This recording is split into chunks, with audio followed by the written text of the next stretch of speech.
স্বামী বিবেকানন্দ বলতেন, ছোট ছোট ঘটনাতেই মানুষের চরিত্র মাহাত্ম্য বেশি ফুটে ওঠে।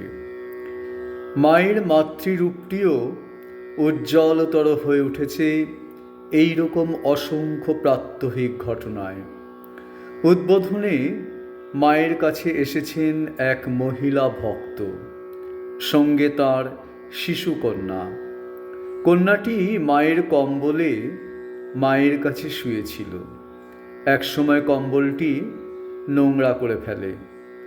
মহিলা ভক্ত স্বভাবতই অত্যন্ত অপ্রস্তুত, কিন্তু মা শুধু যে কিছু মনেই করলেন না তাই নয়, নিজে সেই কম্বল ধুয়ে দিতে চললেন। মহিলাটি আপত্তি করে বললেন, মা, তুমি কেন ধোবে? মা সংক্ষেপে প্রাণস্পর্শী ভাষায় উত্তর দিলেন, কেন ধোবো না? ও কি আমার পর?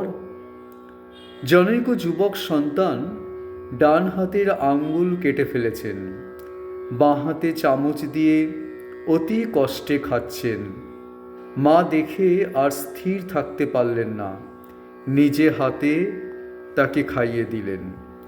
শুধু সেদিনই নয়, যতদিন না তার হাত সম্পূর্ণ সারল, সেই যুবক সন্তানটি প্রতিদিন মায়ের কাছে বসে শিশুর আনন্দে মায়ের হাত থেকে খেতেন।